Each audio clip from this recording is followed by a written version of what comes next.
안녕하세요. 2026년 제24회 사회복지사 1급 국가자격시험 대비 사회복지 실천 기술론 시간입니다.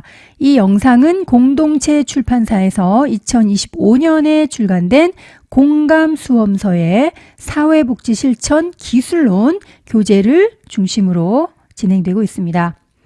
자, 7장은 가족 대상 사회복지 실천인데요. 크게 세 가지 파트로 나눕니다. 가족에 대한 이해, 가족 사정, 그리고 가족 대상 실천 기법입니다. 내용이 아주 많습니다. 그래서 가족에 대한 이해와 가족 사정은 7-1로 해서 소개를 하고요. 다시 7-2 해서 두 개의 영상으로 나누어서 소개를 하고자 합니다. 자, 영역이 내용이 많은 만큼 문제도 많이 출제가 됩니다. 여러분들 교재 130페이지 보시면 나와 있는데요. 7문제 또는 10문제, 8문제 이런 식으로 많이 출제가 되고 있습니다. 2025년 23회 시험에서도요. 자, 8문제가 출제되었습니다. 굉장히 출제 빈도가 높기 때문에 공부를 꼼꼼하게 해두시면 또 득점할 수 있는 기회가 되기 때문에 여러분들 자세하게 공부해 두시기 바랍니다. 자, 7장의 1절 내용은요, 어렵지 않습니다. 기본적인 가족에 대한 이해 기본으로 하고 있기 때문에 쉽게 넘어갈 수 있습니다. 자, 가족. 가족이란 무엇인가? 가족의 정의가 나와 있는데요. 사전적 정의, 법적 정의, 일반적 정의, 그리고 가족의 정의나 개념이 또 약간씩 변화하고 있는데요. 그 내용들이 나와 있습니다. 자, 사전적 정의. 아무래도 가족은 부부와 그 자녀로 구성되는 기본적인 사회 집단인데요. 혼인을 통해서도 결혼이라는 이 혼인을 통해서도 또 가족이 이루어지고요. 또 혈연, 자녀를 이제 출산하고 나면 혈연 관계에 의해서 가족이 형성되기도 하고요. 자, 또 이제 입양을 통해서도 가족이 구성되기도 합니다.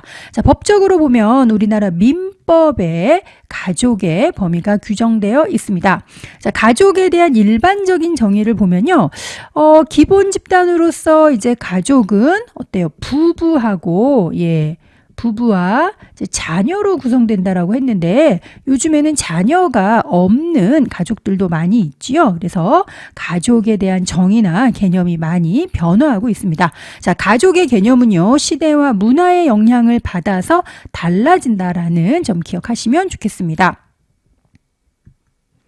자, 두 번째 가족의 기능 보겠습니다. 가족의 기능 23회에도 출제가 되어 있는데요. 자, 친밀한 관계의 근원을 제공한다라고 되어 있죠. 아무래도 우리 사회가 좀 더 복잡해질수록 사회에서는 어때요? 경쟁이라든지 또 생산성 이런 거를 또 중요시하기 때문에 밖에서는 또 상처를 받기도 하고 또 힘든 이런 갈등들을 겪기도 하는데 물론 가족도 그렇긴 하지만 그래도 기본적으로 가족 내에서 좀 친밀성을 찾고 또 위안도 얻고 이런 것들을 가족을 통해서 좀 얻으려고 합니다. 그래서 가족의 기능 첫 번째는 친밀한 관계의 근원을 제공한다 이고요. 두 번째는 경제적 협조의 단위로서 기능한다라고 되어 있습니다. 자, 가족은요, 생산의 기본 단위이자 소비의 기본 단위입니다. 자녀 양육이나 가사 노동, 또 동생 돌보기 같은 활동도 생산 활동에 포함이 됩니다. 자, 아주 중요한 기능 중에 하나가 사회화라는 것인데요. 전통적으로 아무래도 결혼을 하고 자녀를 출산하면 이 자녀가 기본적으로 또 성인이 되면서 또 결혼을 하고 자녀를 낳고 이러면서 사회가 유지될 수 있도록 하는 기본적인 또 기능이 되죠. 그리고 이 자녀가 또 사회 성원으로서 기능하기 위해서는 자녀를 또 사회화 시켜야 되는 이런 기능이 있습니다. 자, 네 번째는 가족 구성원에게 지위와 사회적 역할을 할당한다라고 되어 있는데요.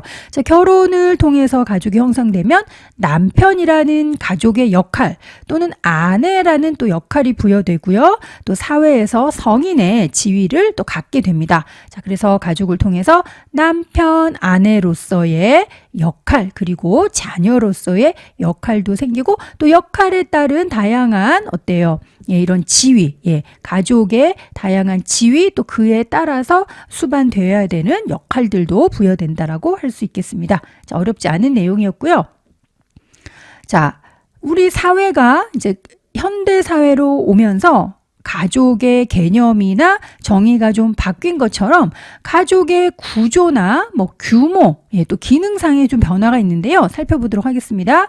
자, 여러분 어떻습니까? 현대 사회로 올수록 가족 개념이 변화한다라는 거는 많이 이제 아시겠고, 가족의 형태도 다양해지고 있습니다. 가족에 대한 기본 정의가 부부와 또 자녀로 구성된다라고 했는데, 이제 자녀가 없는 이러한 가족도 많이 있죠. 그래서 다양한 형태의 가족이 등장하고 있습니다. 한부모 가족, 동거 부부 또는 계약 결혼을 통한 또 가족, 그리고 무자녀 가족, 독신자 가족, 또 뭐 동성애 가족, 비동거 가족 등 전통적인 가족의 형태에서 벗어나서 다양한 가족 유형이 등장하고 있습니다.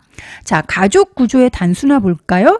예전에는 아무래도 이제 3대를 중심으로 하는 이제 대가족이 일반적인 또 형태였다면, 현대 사회로 올수록 가족, 그러니까 부부와 또는 부모와 미혼 자녀로 구성되는 어때요? 이제 핵가족, 소가족이 또 일반적인 형태가 되고 있죠. 그래서 가족의 구조는 단순화되고 있고요. 가족 규모도 축소되고 있습니다.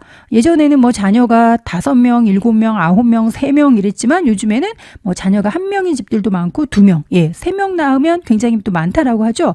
그래서 가족 규모가 축소되고 있습니다. 그리고 단독 가구가 증가하는 것도 가족 규모의 축소라고 또 볼 수 있습니다. 자, 부부 가족의 일반화, 자녀가 없이 이제 부부로만 구성된 가족도 많이 있다라는 것도 가족 구조 또는 형태, 규모상의 변화라고 볼 수 있겠습니다. 자, 그렇다면 이제 기능의 변화를 볼까요? 자, 전통적인 가족은 가족 안에서 해결할 수 있는 일이 굉장히 많았어요. 자녀를 양육하고 또 노인, 장애인을 보호하는 것도 가족의 기능이었죠. 그런데 요즘은 어때요? 이러한 기능이 사회로 이전이 되어 있죠. 아이들은 어린이집, 유치원을 다니면서 또 사회화 되기도 하고요.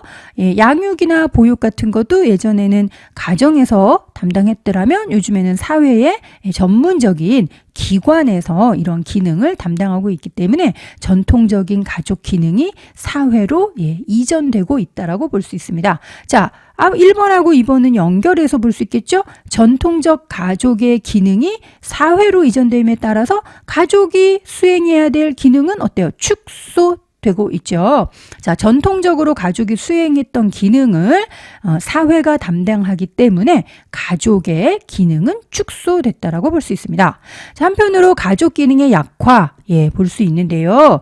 가족의 여러 가지 뭐 통제 능력, 통제 기능이 약화되고 있고, 또 우리가 가족을 통해서 어떤 친밀감을 얻으려고 많이 기대를 했었죠. 그것이 가족의 기능 중에 중요한 부분이 하나였는데, 그러한 부분이 약화되면서 어때요? 뭐 이혼 가족이라든지 이런 것도 많이 생기고, 또 가족의 보호라든지 부양, 이런 기능들도 많이 약화되고 있습니다. 다 전통적으로 가족이 수행했던 기능들이 사회로 많이 이전되는 거, 3가지가 다 연결된다라고 볼 수 있겠습니다. 자, 4번째는요, 가족 주기상의 변화라고 보겠습니다. 자, 우리가 인간이 태어나서 성인이 되고 또 사망에 이르기까지 주기를 인간의 발달, 주기, 또 생애라고 볼 수 있는데요. 가족 역시도 이제 주기가 있습니다. 성인, 남녀, 일반적인 것입니다. 성인 남녀가 결혼을 해서 가족이 이제 형성이 되고 가족 주기가 시작이 되지요. 그리고 이 부부 중에 한 사람이 먼저 사망을 하고 또 나머지 한 사람이 사망하게 되면 그 가족의 주기는 끝나는 겁니다. 자, 그래서 이제 가족의 주기도 이제 현대 사회로 오면서 좀 변화하고 있는데요. 하나씩 보도록 하겠습니다. 가족 주기에 진입하기 전까지 기간이 길어지고 있다. 이 말은 뭐냐면, 옛날에는 뭐 10대 후반, 17, 18, 19 이렇게 10대 후반에 결혼을 했어요. 그러면 가족 주기에 진입하기 전까지 기간이 뭐 20년, 20살에 결혼한다면 20년이 되겠죠. 그런데 요즘은 어때요? 한 30대, 30살 요때 많이 결혼을 합니다. 그렇기 때문에 가족 주기에 진입하기 전까지 기간이 길어지고 있다고 볼 수 있습니다. 자, 두 번째는요. 막내 자녀 출산 완료까지 기간이 짧아지고 있다. 이 아내 또는 어머니의 기준으로 보면 어떤가요? 자, 예를 들면 25세에 결혼을 해서 첫째 자녀를 낳고 28세에 둘째 자녀를 낳고 33세에 셋째 자녀를 낳고 그리고 35세에 넷째 자녀를 낳았다라고 합시다. 자, 예전에 그러면 이렇게 첫 아이에서부터 막내 출산까지가 10년이 걸렸죠. 그런데 요즘에는 한 자녀나 두 자녀 이렇게 자녀의 수가 많지 않기 때문에 자녀 출산까지의 기간이 2년, 3년 이렇게 짧아지고 있습니다. 자, 세 번째는요. 빈둥지 기간입니다. 빈둥지가 뭔가요? 자녀가 독립을 해서 집을 떠나게 되면 부부만 남게 되잖아요. 자, 이 부부만 다시 남아서 사막에 이르게 되면 이 가족의 주기는 끝나게 되죠. 그런데 이렇게 자녀가 결혼을 해서 집을 떠나서 이 부부만 남게 되는 기간, 그래서 부부끼리 또 살아야 되는 기간이 길어지는 거죠. 이렇게 빈둥지 기간이 길어지고 있습니다. 자, 한쪽 배우자 사망에서 남은 배우자 사망에 이르는 기간이 길어지고 있다. 물론 요즘에는 과학기술, 의료기술의 발달함에 따라 기본적으로 수명이 연장이 되어 있죠. 그래서 부부 모두 예전보다 굉장히 오래 살기는 합니다. 그렇지만 일반적으로 남편에 비해서 아내의 평균 수명이 길어지기 때문에 일반적인 얘기입니다. 남편 사망 후 아내 사망에 이르기까지의 기간이 길어집니다. 반대로도 성립할 수 있습니다. 자, 가족 주기상의 병은화도 이해를 해두시기 바랍니다. 자, 기타 현대가족의 변화를 볼게요. 예전에는 결혼을 하면 여성들이 집에서 전통적으로 가정주부로서 자녀를 양육하고 살림을 하고 이런 게 일반적이었다면 현대에 와서는 어때요? 결혼을 해서도 여자들이 직장을 그만두지 않고 계속 일을 하는 경우가 많죠. 그래서 기혼 여성의 사회활동 참여가 증가하는 변화를 보이고 있습니다. 자, 이혼율 우리 높아지고 있죠. 그러면서 이제 조부모와 손자녀가 살게 되는 조손 가족도 증가하고 있습니다. 자, 여성 노인, 남성 노인, 은퇴 후 적응 문제가 대두됐다라고 보고 있는데요. 자, 퇴직, 이렇게 조기 퇴직도 있을 수 있지만 정년 퇴직 이후에 사망에 이르기까지 기간이 어때요? 20년, 30년 되고 있잖아요. 노년기가 굉장히 늘어났다는 말입니다. 그죠? 그래서 이제 퇴직 또는 은퇴 이후에 30년, 40년 살아야 되는데 그 기간 동안 어때요? 사회적인 역할이 없거나 줄어들거나 건강상의 문제 이런 것들 때문에 이제 적응의 문제가 대두되고 있다라고 볼 수 있겠습니다. 자, 세 번째 가족 생활 주기 볼게요. 좀 전에 제가 얘기했지만 남녀가 일반적인 얘기입니다. 성인 남녀가 결혼을 해서 가족이 형성되면 이제 한 배우자가 먼저 사망을 하고 또 두 배우자, 나머지 배우자가 사망을 해서 이 부부가 사망하게 되면 가족 생활 주기가 이제 끝나게 되는데요. 이 가족 생활 주기 개념과 특징을 보겠습니다. 자, 우리 책에 나와 있는 것처럼 결혼을 통해서 가족이 형성된 순간부터 자녀의 출산, 자녀의 성장, 자녀의 독립, 그리고 부부의 은퇴, 배우자 사망에 이르기까지 가족 구조와 관계가 발달하고 변화하는 것을 가족 생활 주기라고 할 수 있겠습니다. 자, 여러분들 태어나서 영아기 때 발달과업, 유아기 때 발달과업, 청소년기 발달과업 다 다르죠? 그런 것처럼 가족 생활 주기도 각 단계마다 그 시기에 해야 될 발달 과업이 있습니다. 교재 136페이지에 보면요. 자, 가족 형성기는 어떨까요? 서로 다른 가정에서 태어나고 자란 성인이 만나서 결혼을 해요. 다른 배경에서 살던 사람들이 만나서 가정을 이루고 사는 게 처음에는 굉장히 적응의 문제가 있겠죠. 그래서 가족 형성기 또는 신혼부부는 아무래도 이제 서로에게 적응해야 되는 그런 과업이 있겠죠.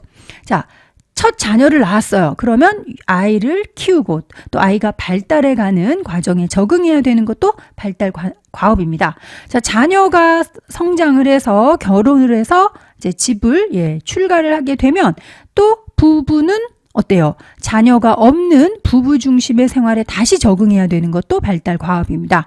자, 배우자 중에 한 사람이 먼저 사망을 하게 되면 나머지 한 배우자가 또 혼자 살아야 되는 삶에 적응을 해야 되겠죠. 그렇기 때문에 이 가족들도 각 단계마다 발달 과업이 있다라는 것도 알아두시고요. 그 단계마다 또 어떤 발달 과업이 있는지도 이해하시면 좋겠습니다. 자, 듀발이라는 사람이 가족 생활 주기를 제시를 했는데요. 이거는 물론 이제 서양의 그죠? 서양의 가족 생활 주기가 기본이 되기 때문에 그렇다라고 해서 뭐 동양의 문화와 맞지 않다 이런 건 아니지만 기본적으로 이제 서양 가족 생활 주기가 기본이 되었다라고 하시면 좋겠습니다. 우리가 결혼을 통해서 이제 노년에 이르기까지 일반적인 내용이라고 볼 수 있겠습니다. 자, 가족 생활 주기에서요, 다양한 가족의 유형에 따라서 발달 과업, 또 그 가족이 또 수행해야 될 일들이 있습니다. 예를 들면 재혼 가족인 경우는 서로 다른 환경에서 자라온 두 가족이 결합하잖아요. 그렇기 때문에 어떤 과업이 생길까요? 재혼을 통해서 새롭게 형성된 이런 가족 성원에 대한 적응, 그리고 어떤 역할의 재조정 이런 것이 필요하겠죠. 자, 별거 가족 보겠습니다. 부부가 아직 이혼은 하지 않았지만 따로 살게 되잖아요. 그러면 아무래도 자녀들은 이 아빠나 엄마 한쪽 부모와 같이 살면서 다른 부모와는 떨어져도 살 수 있겠죠. 그렇기 때문에 이 별거 가족인 경우는요, 아직은 부부이고 엄마와 아빠이기 때문에 비록 부부는 떨어져 살더라도 자녀 입장에서 보면은 협력적인 부모 관계가 지속될 수 있도록 해야 되겠습니다. 자, 그런데 이제 이혼 가족인 경우는 부부가 이렇게 완전히 이제 이혼을 하게 되잖아요. 그러면 자녀를 키우게 되는 부모 입장에서는 어때요? 상대 배우자와의 어느 정도의 관계를 유지하면서도 즉 자녀가 그래도 이제 부모를 만나거나 또 부모 관계를 유지할 수 있도록 이런 부분에 적응을 해야 되겠죠. 자, 부모 자신도 적응을 해야 되죠. 이혼을 했기 때문에. 그래서 부모 자신의 적응 그리고 자녀 양육이라는 과업 수행을 동시에 해야 되는 역할이 있습니다. 자, 다세대 가족 같은 경우는요. 뭐 3세대 이상이겠죠. 조부모, 그죠? 또 부모, 자녀 이렇게 3세대 이상으로 구성된 가족인데요.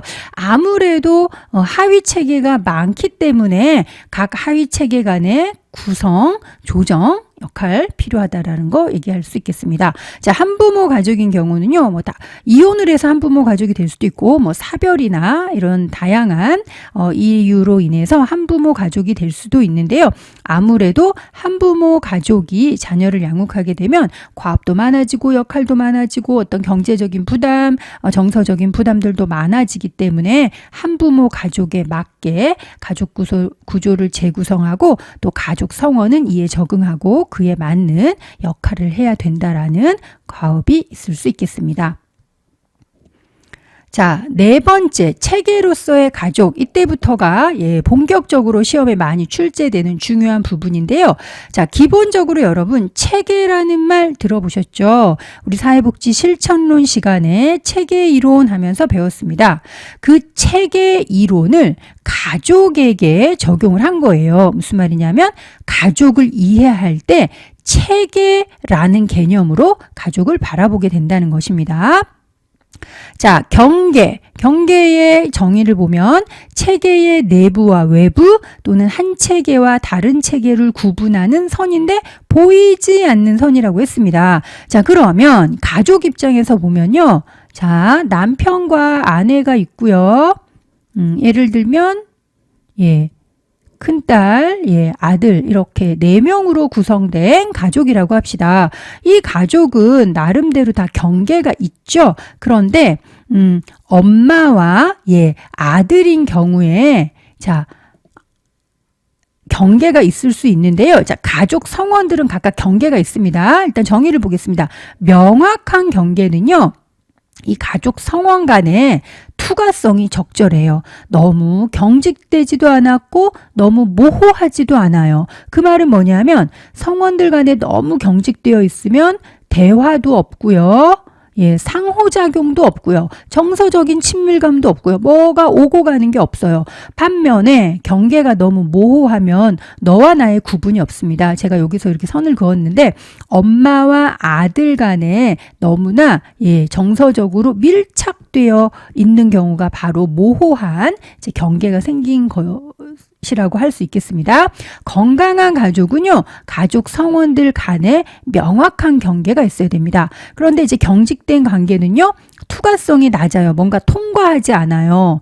빛이 들어오지 않는 창 생각해 보면 될 수 있는데요. 성원들 간에 경직된 경계가 있으면 상호작용이 이루어지기 어렵고 또 분리되어 있다는 거죠. 서로 가족이 떨어져 있다는 겁니다. 물리적으로 아니고 한 집안에 같이 살아도 서로 고립되어 있고 상호작용이 없다라는 것입니다. 반면에 모호한 경계는요.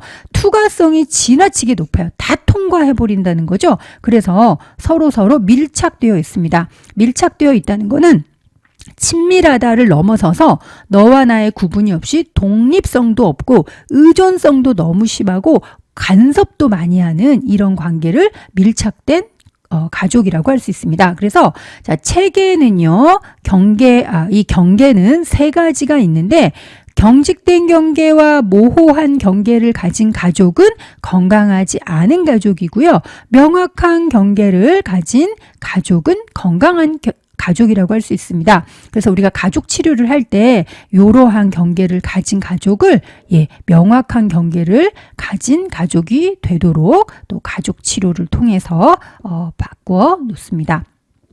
자, 2번째는요, 하위 체계를 볼게요. 자, 부부는, 가족은 다양한 하위 체계가 있어요. 이렇게 부부 하위 체계가 있고요.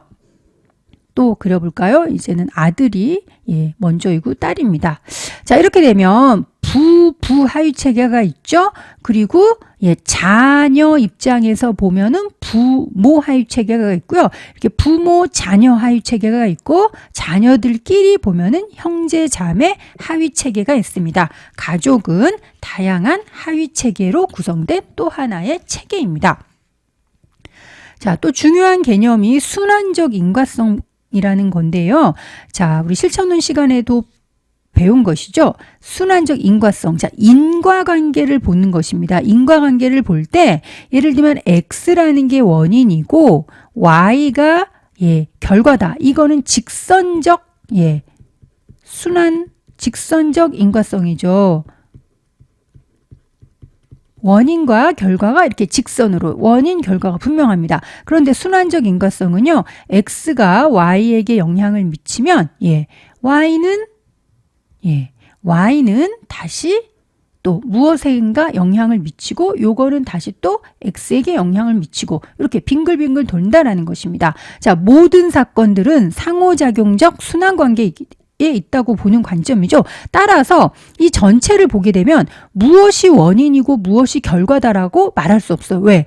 끊임없이 서로 영향을 주고받기 때문에 그저 돌고 돈다라는 것이죠. 가족을 바라볼 때는 너 때문에 이게 생겼어 라고 말할 수 없어요. 너 때문이긴 하지만 이 너라는 것은 다른 누군가의 영향을 받은 또 결과가 되기 때문에 하나의 원인, 하나의 결과로 봐서는 안 되고 어떠한 것은 원인이 되면서 동시에 무언가의 결과가 되기 때문에 이렇게 돌고 도는 관계로 가족을 바라봐야 된다라는 것입니다.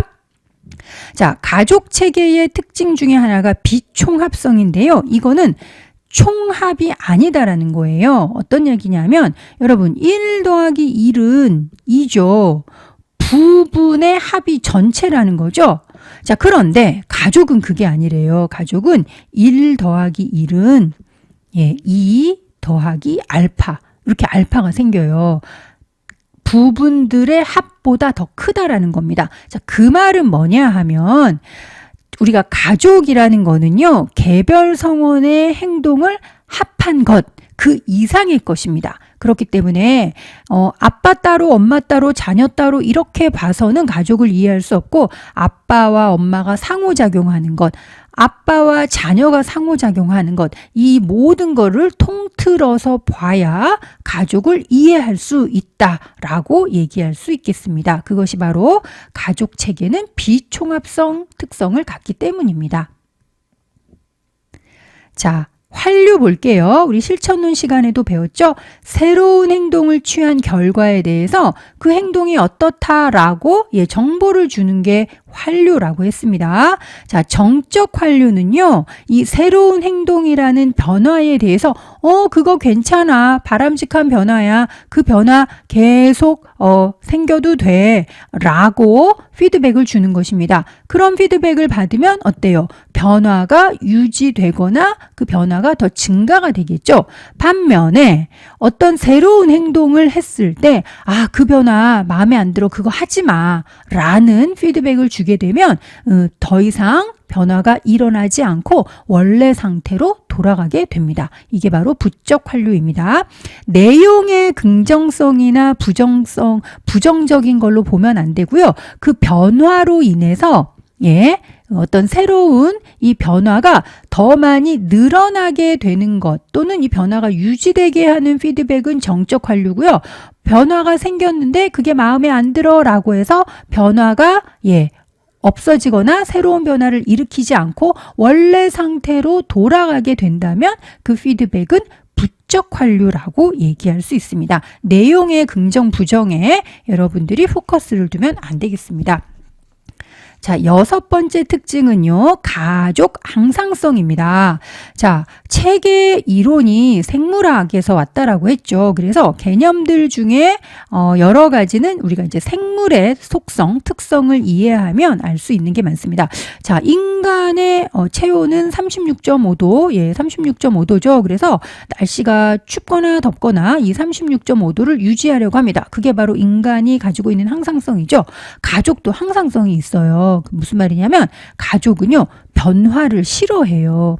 변화를 기본적으로 좋아하지 않고 안정을 유지하려고 합니다. 그래서 가족에게 어떤 위험이 닥쳤을 때 가족은 그 위험을 해결해서 원래의 안정된 상태로 돌아오려고 합니다. 가족 규칙 같은 것을 보면 그 가족이 평안한 상태, 안정된 상태를 유지하게 해주는 기제가 바로 가족 규칙이죠. 따라서 가족은 그 구조와 기능에 큰 변화를 일으키지 않고 균형을 유지하려는 속성을 가진다라고 얘기할 수 있습니다. 자, 5번째, 가족을 이해하는 이론입니다. 가족을 이해하는 이론은 크게 의사소통 이론, 그리고 사이버네틱스, 그리고 3번째로는 사회구성주의, 이렇게 3개가 나와 있는데요. 자, 하나씩 살펴보도록 하겠습니다. 자, 우리가 좀 전에 살펴본 것은 가족을 체계로 바라보는 거죠. 그래서 어떻게 보면 이제 체계 이론으로 가족을 바라봤다면 지금은 이제 새로운 이론으로 가족을 바라보겠습니다. 자, 첫 번째는요, 의사소통 이론이에요. 여기에서 중요한 개념은 상위 의사소통 또는 메타 의사소통이라고도 합니다. 자, 상위 의사소통은요, 여러분 우리가 어떤 대화를 주고받거나 아니면 의사소통이라는 것이 꼭 언어로만 되지는 않죠. 몸짓이나 표정 같은 것들로도 의사소통이 이루어지죠. 자, 그런 것처럼 우리가 메타, 상위 의사소통이라고 할 때는 내용만이 아니라 이 의사소통에는 관계라는 것도 이제 반영이 된다라는 것입니다. 자, 말로 할 때는요, 그 내용이 포함되기도 하지만 어떻게 보면 우리가 어떤 명령이라든지 지시 이런 거는 내용과 함께 어떤 위계라는 것도 포함이 되겠죠. 그래서 관계도 포함이 된다라고 얘기할 수 있습니다. 자, 두 번째 구두점. 예, 구두점은 마침표라고도 하는데요. 예를 들면 우리가 대화라는 것이 뭐 한 사람이 얘기하고 한 사람이 듣고만 끝나는 게 아니라 계속 말을 주고받잖아요. 그죠? 특히 이제 언쟁이나 예를 들면 다툼 같은 게 있을 때 보면 계속 말을 주거니 받거니 하게 됩니다. 그죠? 주거니 받거니 하게 되는데요. 어디에서 말을 끊느냐에 따라서 그 내용이 달라진다라고 얘기할 수 있습니다. 여러분 141페이지 가운데에 나와 있는 그림을 보면은 쉽게 이해할 수 있습니다. 자, 아내가 남편에게 잔소리를 합니다.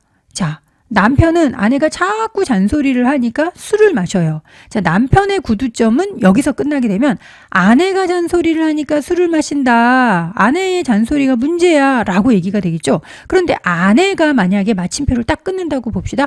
남편이 자꾸 술을 마셔요. 그러니까 내가 잔소리를 하죠. 라고 마침표를 딱 끊으면 남편의 음주가 문제가 됩니다. 이렇게 이 구두점이라는 건요.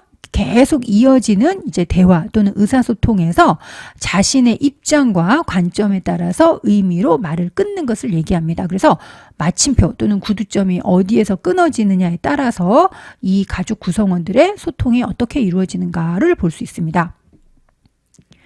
자, 이중구속 의사소통 한번 보겠습니다. 여러분들 이중구속이라는 그 단어 또 많이 배웠을 텐데요. 또 나중에 나오는 이제 가족 치료에서도 나옵니다.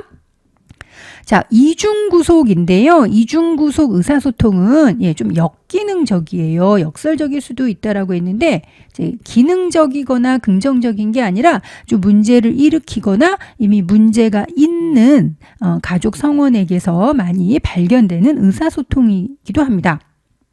자, 이중구속이라는 거는요. 말하는 사람이 의사를 전달할 때 의사소통의 수준이 일치되지 않는 모순된 메시지를 보내는 의사소통입니다. 예를 들면 이런 거죠. 제가 수업 시간에 많이 예를 드는 게 이런 겁니다. 자녀가 만약에 뭐 초콜릿을 아주 좋아해요. 초콜릿을 너무 많이 먹어요. 이제 건강에 또는 치아에 이제 건강이 안 좋을 정도로 많이 먹습니다. 자녀가 과자나 초콜릿 같은 거를 많이 먹으려고 할 때 엄마가 그죠? 자녀에게 말을 합니다. 초콜릿 먹지 말라고. 그죠? 초콜릿 먹지 말라고 하면서 이거 먹지 마 하면서 엄마가 조금 목소리도 좀 톤도 높고 아주 단호하게 이거 먹지 마 이러면 의사소통의 내용 그죠? 그리고 비언어적 의사소통인 목소리가 일치하는 거죠. 그거는 이중구속이 아니에요. 그런데 엄마가 자녀에게 초콜릿을 먹으라고 얘기합니다. 다 먹어 라고 얘기하면서 제가 지금 얘기한 것처럼 굉장히 격양된 목소리고 다 먹어 이렇게 하면서 표정을 아주 무섭게 합니다. 자, 엄마의 말은 초콜릿을 먹으라는 거지만 목소리나 표정은 먹지 말라는 것이죠. 그러면 의사소통의 수준이 일치되지 않잖아요. 이런 게 바로 이중구속 메시지, 이중구속 의사소통입니다. 그 말을 들은 자녀는 초콜릿을 먹을까요? 먹지 않을까요? 엄마가 말로는 먹으라고 했는데 표정은 먹지 말라고 하니까 어떻게 해야 될지 모릅니다. 헷갈립니다. 그러면서 자녀는 굉장히 혼돈에 빠질 수 있습니다. 이렇게 이중구속 의사소통은요, 메시지의 이 내용과 비언어적 메시지가 일치하지 않는 역기능적 의사소통이다라고 얘기할 수 있습니다. 자, 그래서 우리가 가족을 이해할 때는요, 가족원들이 어떠한 의사소통을 사용하는가를 보고서 가족을 한 측면으로 이해할 수 있다라고 보는 것입니다. 자, 두 번째는요, 사이버네틱스입니다. 이 사이버네틱스라는 것이 인공두뇌학이라고도 이제 번역이 되기도 합니다. 인공두뇌학이라는 말 자체도 좀 어려운데요. 자, 기본적으로 이것은 관찰자가 체계 밖에서 체계를 객관적으로 관찰하고 중립적으로 조절하는 것이 가능하다라고 봅니다. 자, 이거를 가족에게 적용시키면 어떻게 되느냐? 제가 많이 또 그림을 그렸던 이렇게 아들, 딸로 구성된 이 가족이 있죠. 이 가족이 약간 어려움이 생겼어요. 그래서 이제 가족 상담을 받으러 사회복지기관을 찾아갔습니다. 자, 이럴 때 치료자, 가족 치료자 또는 뭐 사회복지사, 상담사라는 사람이 어때요? 이 가족을 객관적으로 관찰할 수 있다라고 보는 거예요. 자, 그래서 어때요? 상담도 해주고 치료적인 개입을 하면서 이 문제가 있는 역기능적 가족을 기능적 가족으로 변화시킬 수 있다라고 보는 게 바로 사이버네틱스입니다. 즉, 관찰자가 체계를 밖에서 객관적으로 관찰하고 개입도 할 수 있어서 이 체계를 변화시킬 수 있다라고 보는 거예요. 자, 그래서 어때요? 이 사이버네틱스로 인해서 어떻게 보면은 상담자나 가족 치료자 같은 사람들이 가족에게 개입할 수 있는 근거가 되기도 하겠죠. 자, 이러한 것이 바로 1차 사이버네틱스입니다. 그런데 여기 두 번째 나와 있는 거는요, 2차 사이버네틱스예요. 이거는 뭐냐면 제가 요 그림을 그린 것처럼 치료자가 객관적으로 이 체계를 관찰하거나 개입할 수 있다라고 보지 않고 체계 밖에 있는 치료자는 이 체계를 객관적으로 볼 수도 없다. 따라서 이 가족이 그러면 문제를 겪고 있다면 가족이 이 안에서 해법을 찾아서 변화해야 된다라고 보는 것입니다. 그래서 자, 1차 사이버네틱스에 의한 가족 치료, 2차 사이버네틱스에 의한 가족 치료가 좀 다른데요. 우리가 2부에서 보겠지만 해결 중심 단기 치료와 이야기 치료는요, 이렇게 2차 사이버네틱스입니다. 즉, 외부에서 이 객관적으로 치료자가 가족을 관찰하고 개입하는 게 어렵기 때문에 가족 스스로 그 안에서 어떤 치료적인 요소들을 발견하고 문제를 해결해야 된다라고 보고 있습니다. 자, 세 번째는요, 이 사회 구성주의 이론을 통해서도 가족을 이해할 수 있습니다. 여러분, 우리가 해는 동쪽에서 떠서 서쪽으로 지죠. 그거는 누구에게나 똑같이 경험되는 어떤 객관적인 진실이죠. 그런데 사회구성주의에서는요, 현실이라는 거는 누구나가 똑같이 경험하는 객관적으로 존재하는 어떤 진실이 아니라, 내가 경험하는 거에 따라서 나의 현실은 구성된다라고 보는 거예요. 자, 그런데 사회 구성주의라는 말이 들어있죠. 그래서 우리가 다른 사람들과 대화를 포함한 다양한 상호작용, 사회적 상호작용을 통해서 나의 현실이 구성된다라고 보는 거예요. 그러면 내가 경험한 현실, 당신이 경험한 현실은 모두 다 다르죠. 그래서 현실은 객관적인 진실이 아니라고 보는 겁니다. 그래서 우리가 상담을 할 때도 객관적이고 누구에게나 보편적인 것으로 클라이언트를 보는 것이 아니라 그 사람이 고유하게 경험하는 것, 그 사람이 구성한 현실을 이해해야 바로 어떻게 보면 치료나 개입이 가능하다라고 볼 수 있습니다. 자, 사회 구성주의, 해결 중심 단기 치료와 이야기 치료. 사회 구성주의는요, 해결 중심 단기 치료와 이야기 치료에도 동시에 또 영향을 미쳤다는 거 알아두시면 좋겠고, 이 사회 구성주의에 대해서는 가끔씩 시험에 지시문에 언급되고 있습니다.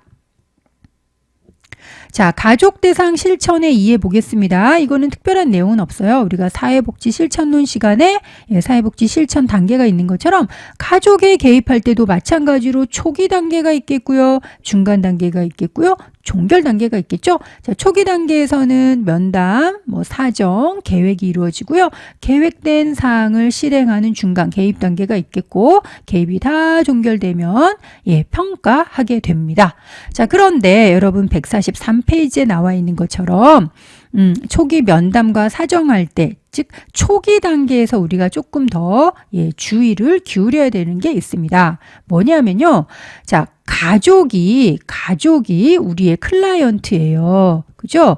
그런데 가족인 경우는 가족 성원이 숫자가 많잖아요.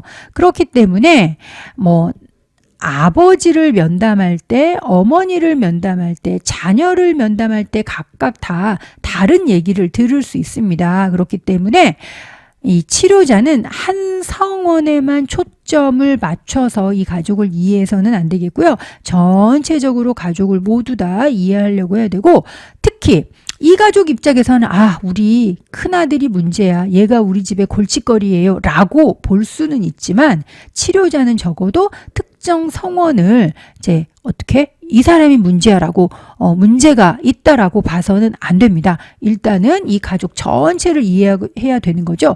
사실 이 가족 입장에서는 큰아들이 어떤 가족의 문제를 대표하는 증상을 나타낼 뿐이지 진짜로 문제는 아빠에게 시작됐을 수도 있거든요. 자, 순환론적 관점으로 보면은 특정 한 사람만이 원인은 아니기 때문에 이 가족은 비록 이 큰아들이 문제야라고 인식한다 하더라도 치료자 입장에서는 그렇게 고정해서 보지 않고 모든 가족을 다 이해하려고 하는 것이 좋습니다. 그래서 특정 가족 성원과 관계를 맺거나 관심을 쏟지 말고 가족 모두와 관계를 맺는다. 이걸 주의해야 된다라고 책에도 나와 있습니다. 그리고 특정 가족 성원이 문제야라고 고정하지 않는 것, 모든 가족의 얘기를 골고루 잘 듣는 것 중요하다라고 강조하고 있습니다. 자, 이렇게 해서요, 가족 7장에서 1절이 지나갔고, 자, 두 번째 가족 사정을 보겠습니다. 자, 이 부분에서는요, 여러분들 가계도 생태도와 같은 가족 사정 도구가 시험에 매회 출제되고 있습니다. 자, 실천론에서도 나오고, 기술론에서도 나옵니다. 2교시에 두 번씩 중복돼서 출제될 수 있습니다. 자, 사정이라는 개념들도 여러분 우리 실천론 시간에 봤는데요. 자, 가족 사정 개념 한번 보겠습니다. 가족을 하나의 단위로 보고 가족 내부에 대한 사정, 가족 외부에 대한 사정, 그리고 이 둘의 상호작용 등을 파악하기 위해서 자료를 수집하고 분석하고 또 전문가의 견해를 섞어서 이제 종합하는 과정이 바로 사정이라고 할 수 있습니다. 자, 가족을 사정할 때는요, 가족 내부, 성원들의 가족 성원들끼리 상호작용은 어떻게 하는지, 또 성원들 간의 관계의 질, 또는 의사소통을 어떻게 하는지, 가족의 있는 가족 규칙이라든지 역할은 어떠한지 이런 것도 사정을 하시고, 가족 외부 환경 체계들과 상호작용을 하는지, 고립되어 있는지, 가족 주변에 다양한 체계는 있는지 이러한 것들을 사정을 해야 되겠습니다. 자, 가족을 사정할 때는요, 가족 내부, 외부 사정한다고 했는데요. 자, 가족 구조를 사정한다는 거는 가족 내부를 사정한다는 것이죠. 자, 가족 구조의 개념은요, 가족들의 상호작용을 결정하는 기능적 조직 혹은 가족들이 상호작용하는 조직화된 유형이라고 되어 있습니다. 자, 그래서 이 가족 구조를 보게 되면은요, 가족원들이 언제 어떻게 누구와 상호작용하고 또 가족 성원들 사이에서 나타나는 상호작용의 유형, 그리고 가족 규칙의 내용은 어떤 것인지 이런 것들이 가족 구조를 통해서 나타날 수 있습니다. 자, 네 번째는요, 가족의 기능입니다. 가족이 어때요? 기능이라는 것은 가족이 가족으로서, 가족 성원으로서 또 가족 내부에서 또는 외부 사회에 대해서 어떠한 역할 또는 상호작용을 해 나가는 것을 이제 기능이라고 합니다. 자, 그런데 우리가 기능적 가족이다라고 하면 이 가족 성원들이 가족원끼리 또는 사회에 대해서 해야 할 일들을 잘 해 나가면서 특별한 문제가 없이 가족이 잘 생활에 나가는 것, 이런 것을 바로 기능적 가족이라고 해요. 특별한 문제가 없이 그냥 잘 지내는 가족인 거죠. 건강한 가족이라고도 할 수 있습니다.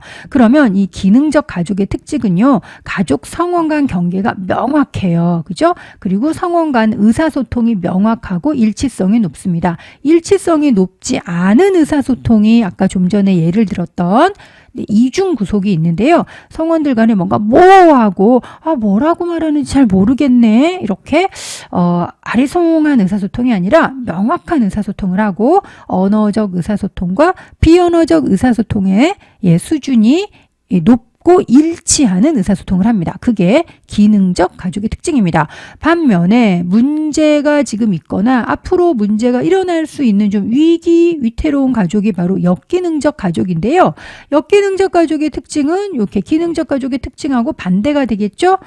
가족 성원 간 경계가 지나치게 경직되어 있어서 상호작용을 안 해요. 대화도 없고 정서적인 친밀감도 없어요. 또는 모호하게 되면 너무나 밀착되어 있다는 거죠. 성원들끼리 독립성이 없죠. 지나치게 간섭하고 지나치게 의존한다라는 거죠. 자, 이렇게 역기능적 가족은요, 가족 성원 간 경계가 경직되어 있거나 모호합니다. 또는 가족 규칙은 융통성이 없어서 고정되어 있다. 이런 것도 시험에 자주 나옵니다. 우리가 가족 규칙이라는 거는 가족이 안정된 상태를 유지하도록 도와주는 기제인데, 가족에게 어떤 일이 생기면 규칙은 조금씩 변화할 수 있어요. 이런 융통성과 유연성이 있어야 건강한 가족인데, 가족에게 어떤 일이 생겼는데도 가족의 규칙이나 역할이 변화하지 않는 것은 오히려 건강하지 않은 가족이라고 할 수 있습니다. 자, 가족 사정의 내용 중에서 우리가 이제 경계라는 거 한번 다시 보겠습니다. 이제 계속 앞부분에서도 얘기했었죠. 가족을 사정할 때 구성원 간의 경계가 명확한지 경직되어 있는지 모호한 경계인지를 사정할 때 확인해야 됩니다. 자, 명확한 경계, 모호한 경계, 경직된 경계 계속 얘기를 했습니다. 자, 두 번째는요. 우리 가족이 이 가족 주변에 다른 환경 체계들과 어떻게 지내는가를 봐야 돼요. 그래서 좀 전에는 이 남편과 아내, 부모와 자녀 간의 경계를 봤다면 지금은 우리 가족을 둘러싸고 있는 이 경계가 다른 체계들과 어떠한 상호작용을 하는가를 봐야 되겠죠. 자, 우리 가족을 둘러싸고 있는 경계가 명확하다면 개방형 가족이라고 하는데요. 건강한 가족이에요. 환경 체계들과 상호작용을 하는 거죠. 정보도 주고 정보도 받고 정서도 주고 정서도 받고 경제적인 도움, 물질적인 도움도 주거니 받거니 이웃과도 잘 지내고요. 또는 대가족 들하고도 잘 지내는 게 바로 명확한 경계입니다. 자, 그런데 우리 가족의 경계가 모호한 경계예요. 그러면 어때요? 우리 가족과 외부와의 경계가 없다라는 거죠. 제3자와의 교류가 지나치게 많고 허용적인 거예요. 제가 예를 드는 게 이런 겁니다. 예를 들면 결혼을 한 이 남편과 아내는 원가정으로부터 명확한 경계가 있어야 되는데 남편이나 아내가 결혼을 했음에도 불구하고 원가정과 모호한 경계를 지녀서 지나치게 친가에 의존한다거나 친가는 자녀에게 너무나 간섭을 많이 하고 또 결혼을 했는데도 친정하고 이렇게 명확한 경계를 설정하지 못해서 지나치게 의존, 간섭한다면 방임형 가족이 될 수 있습니다. 자, 반면에 우리 가족이 외부 환경 체계와 지나치게 경직된 경계가 있다면 우리 가족은 어때요? 고립된 거예요. 우리 가족이 다른 환경 체계와 상호작용하지 않는다는 거죠. 우리 가족만 딱 고립되어 있는 거죠. 위기에 처해 있을 때 도움받을 사람도 없고 대화를 나누거나 소통을 하거나 정서적인 지지나 물질적, 경제적 지지 아무것도 받지 못합니다. 자, 그래서 이러한 것은 경직된 경계를 가진 폐쇄형 가족이라고 할 수 있는데요. 이 가족은 아무래도 건강하지 못한 역기능적 가족이라고 볼 수 있겠습니다. 자, 가족을 사정할 때는요, 의사소통도 봐야 됩니다. 가족 성원들끼리 건강하고 기능적인 의사소통을 하는지, 또 문제를 발생시킬 수 있는 역기능적 의사소통을 하는지 봐야 되는데, 자, 계속 설명이 나오는 거죠. 건강하고 기능적인 의사소통은 어떻다라고 아까 얘기했나요? 의사소통 내용이 좀 명료해야 돼요. 뭘 말하는지 잘 모르겠어. 애매모호해. 이런 게 아니라 내용을 분명하게 얘기하고요. 특정 주제에 대해서 언급해서는 안 되는 이러한 금기가 없고 성원들끼리 가족 성원들끼리 특정 주제나 내용에 대해서 억압받지 않고 자유롭게 얘기하고 직접적이고 분명한 내용을 주고받는 게 건강하고 기능적인 의사소통입니다. 반면에 이중구속 메시지 같은 거를 쓰는 경우는 역기능적 의사소통이라고 할 수 있겠습니다. 자, 가족을 사정할 때는요, 그 가족이 만들어 놓은 규칙도 봐야 돼요. 건강하고 기능적인 그 가족의 규칙은요, 좀 전에 얘기했던 것처럼 가족에게 어떤 변화가 생기면 또는 가족의 발달 주기가 바뀌면 가족의 규칙도 융통성 있게 변합니다. 그런데 뭐 가족의 규칙은 절대 바뀌지 않는다. 이렇게 되면은 건강하지 않은 가족이겠죠. 자, 가족의 규칙에서도 우리가 좀 살펴봐야 될 내용들이 있는데요. 자, 예를 들면 이런 거 좋습니다, 여러분. 가족의 규칙은 누구나 가족성은 누구나가 알 수 있는 명시적인 내용인지 아니면 가족 규칙이 있는 듯 없는 듯하고 내용을 알기 어려운 이런 암묵적인 가족 규칙인가 이런 것도 봐야 될 거고요. 이 가족 규칙 중에서도 지금 가족이 겪고 있는 문제를 해결하려면 좀 변화되어야 될 가족 규칙은 무엇인가 이런 것도 봐야 되고요. 가족들의 행동과 관계, 신념들을 좀 지배하는 이런 규칙은 무엇인가 이런 것도 살펴봐야 되겠습니다. 자, 가족의 역할도 여러분 가족 규칙과 마찬가지로 융통성 있는 것이 중요합니다. 가족에게 어떤 변화가 있을 때 가족의 역할도 융통성 있게 유연하게 변화하는 것이 좋습니다. 자, 가족 역할 중에서 우리가 알아야 될 것은 희생양인 거죠. 아, 제가 문제야. 우리 집에 쟤만 없으면 우리 집은 정말 행복할 텐데, 우리 가족은 행복할 텐데 라고 가족 성원 중에서 특이하고 쟤 좀 이상해, 일탈적이다라고 여겨지는 성원을 희생양이라고 합니다. 자, 가족 치료할 때 우리가 눈여겨봐야 될 또 성원이 이렇게 희생양으로 지목된 가족 성원이에요.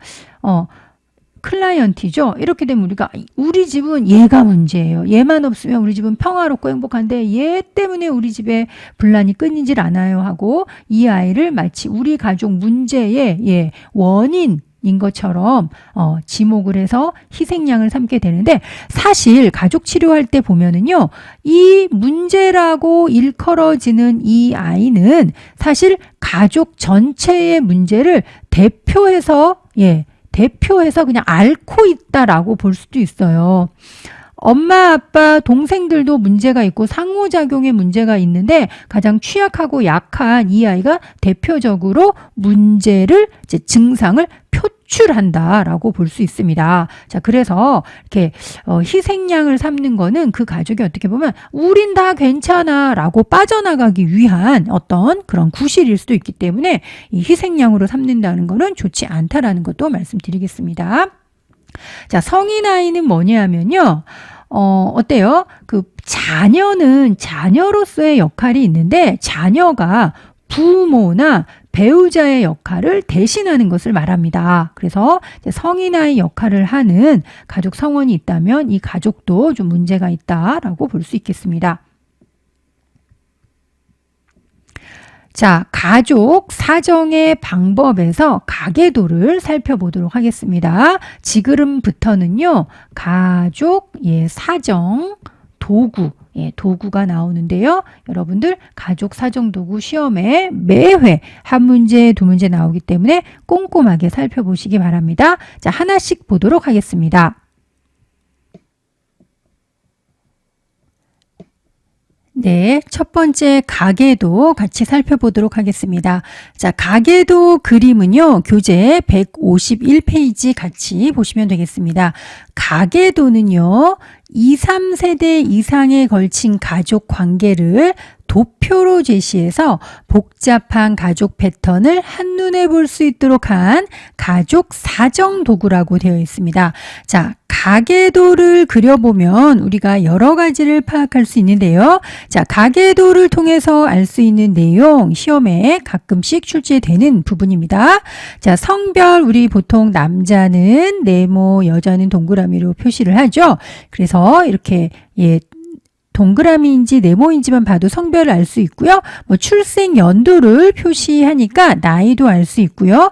사망인 경우는 이렇게 X를 표시합니다. 종교나 직업 같은 경우도 옆에 이렇게 따로 표기를 해줌으로써 인구 사회학적 특징을 알 수 있습니다. 그리고 부모 자녀 관계, 자 결혼하면은 이렇게 선이 그어지고요. 그 밑으로 자녀가 표시가 됩니다. 그리고 뭐 친자녀, 그리고 입양자녀 같은 경우는 점선과 실선이 같이 있고요.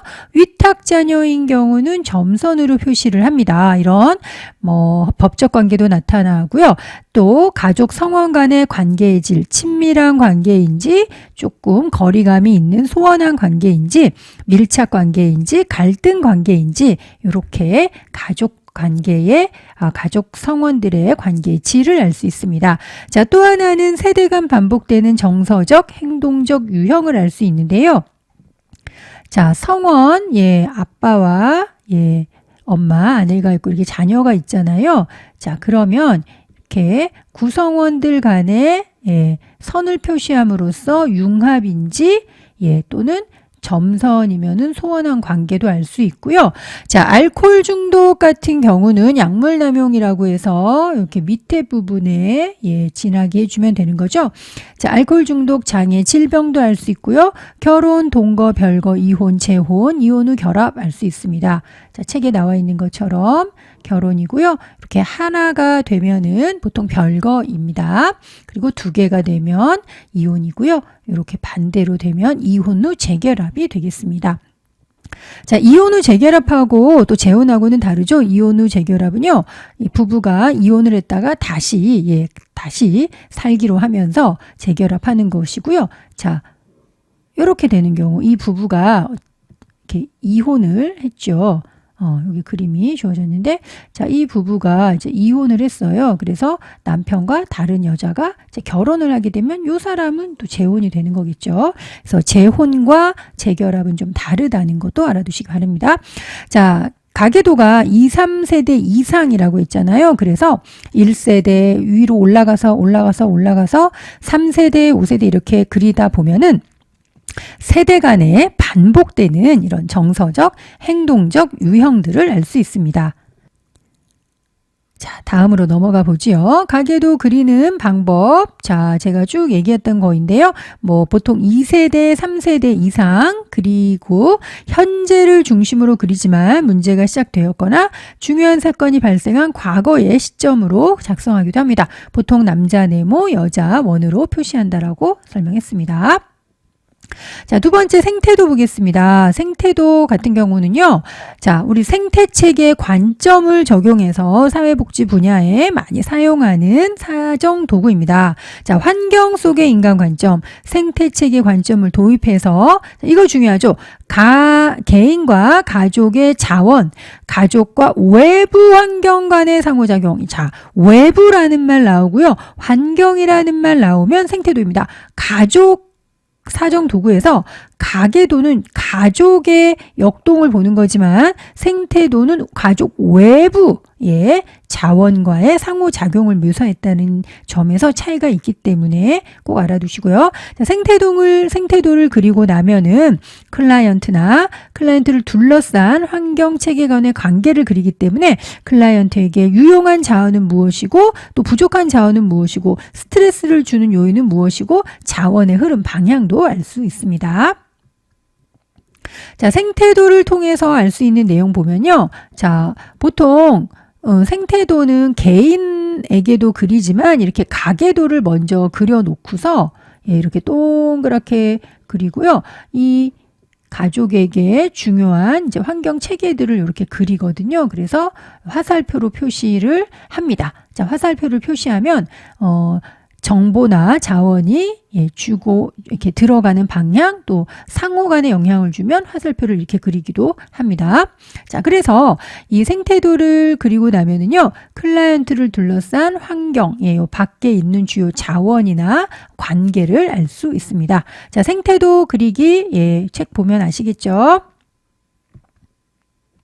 자, 세 번째는 가족 조각 보겠습니다. 가족 조각은요, 우리 7-2 부에 나올 여러 가지 가족 치료 중에서 경험적 가족 치료 기법 중에 하나입니다. 경험적 가족 치료 기법인데요. 자, 앞에서 봤던 가계도나 생태도는 뭔가 그림을 그렸죠. 네모, 동그라미, 선 같은 어떤 상징을 이용해서 가족을 사정했다면 이 가족 조각은요, 말 그대로 이제 조각을 하는 거예요. 근데 뭔가 우리가 나무나 돌이나 이런 거를 조각하는 게 아니라 사람으로 조각을 합니다. 아, 사람을 어떻게 깎나요? 예. 사람을 깎는 것이 아니고요. 가족을 하나의 찰흙 덩어리라고 생각하고 가족에게 어떤 포즈, 어떤 포즈를 취하도록 함으로써 가족에게 이제 문제가 되는 상황을 잘 표현하도록 하는 것입니다. 자, 그래서 이 가족 조각은요, 이제 경험적 가족 치료에서 사용하는 건데요. 가족 간의 물리적 거리 또는 표정, 아까 제가 포즈라고 얘기한 자세를 통해서 이 가족이 어떤 문제를 가지고 있고 누가 연합되어 있는지 이런 것들을 보여주고 가족 성원들이 이제 알아차릴 수 있도록 해주게 됩니다. 자, 가족 조각은요, 우리가 느낌이 중요해요. 경험적 가족 치료에서는 가족이 경험하는 게 굉장히 중요하잖아요. 그래서 정서적이고 감성의 느낌이 더 중요합니다. 설명보다는 몸으로 느끼고 이해할 수 있어야 됩니다. 자, 네 번째 가족 사정 도구는요, 생활력 도표입니다. 도표라는 말에서 유추할 수 있듯이 표를 그리는 것입니다. 자, 여러분 교재 154페이지에 보면 생활력 도표가 나와 있는데요. 자, 여기서 중요한 거는 클라이언트 삶에서 일어난 중요한 사건을 시간의 흐름에 따라, 그래서 연대기적으로 또는 시계열적으로 라는 말을 쓰는데요. 시간의 흐름에 따라 쭉 작성하고 나면 현재 문제가 이제 과거에 어떤 일과 좀 연관이 돼서 이제 발생을 하고 유지가 되었는가 이런 것들을 파악할 수 있습니다. 자, 다섯 번째 생활 주기표 보겠습니다. 생활 주기라는 말에 초점을 두게 되면요. 155페이지에 나와 있는데요. 가족 성원들마다 그 연령에 해당하는 곳에다가 뭐 X 또는 동그라미 표시를 하면 아버지는 지금 뭐 중년기구나. 클라이언트는 영아기구나. 동생은 클라이언트는 유아기고 동생은 영아기구나. 이런 거를 알 수 있겠죠. 그러면 가족 성원들의 발달 단계를 표시하니까 그 가족이 지금 해야 할 과업을 이해할 수 있다는 측면에서 유용성이 있습니다. 자, 여섯 번째는요, 사회적 관계망표입니다. 사회적 관계망표도 시험에 자주 나올 수 있습니다. 실천론 시간에도 나오는데요. 자, 여기도 마찬가지로 관계망표라고 되어 있죠. 그래서 이렇게 표를 그리게 됩니다. 사회적 관계망표는요, 우리가 여러분 SNS라는 단어 쓰잖아요. 소셜 네트워크이죠. 소셜 네트워크입니다. 클라이언트 주변에 있는 소셜 네트워크, 중요한 사람이나 체계를 표에 작성하는 것입니다. 자, 그러면 이 사회적 관계망표를 그리면 뭐가 좋은가? 유용성을 보면요. 클라이언트에게 다양한 사회적 지지를 제공해 줄 수 있는 사회적 관계망이 누구인지, 물질적인 정보를 주는 사람은 누구인지, 물질적인 어떤 그 자원을 주는 사람은 누구인지, 조언 같은 어떤 그 언어적인 또는 조언이 때로는 심리적이고 정서적인 지지가 되기도 하죠. 그래서 물질적 지지, 정서적 지지, 정보나 충고와 같은 사회적 지지의 종류에 를 알아낼 수 있고요. 원조의 방향, 친밀감, 만나는 빈도, 알고 지내는 기간 이런 것들을 알 수 있습니다. 자, 그래서 이 사회적 관계망 표를 통해서 알 수 있는 내용들도 한번 보시고 여러분들이 이거를 외우기는 어렵잖아요. 그런데 157페이지를 보시면서 본인의 사회적 관계망표를 한번 그려보면 사회적 관계망표 그렸더니 이런 거 알 수 있네 라고 훨씬 더 이해하기 좋습니다. 자, 여러분들이 그리시는 방법은요.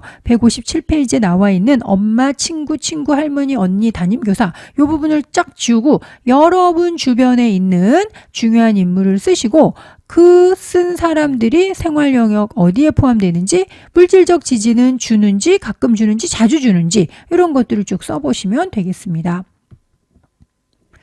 자, 이렇게 해서 사회적 관계망표 작성 방법이 나오는데요. 뭐 15명까지는 다 안 써도 되고요. 이제 칸이 되는 대로 내가 떠오르는 대로 쓰면 되겠습니다. 그래서 요 표에 제시된 내용대로 쭉 써보시면 되겠습니다. 자, 이렇게 해서 여러분 가족 대상 사회복지 실천 중에서요. 가족에 대한 이해 그리고 가족 사정 도구까지 살펴봤습니다. 내용이 그려졌는데요. 7-2장에서는 가족 대상 실천 기법을 6가지 가족 치료를 중심으로 살펴보겠습니다. 자, 수고하셨습니다.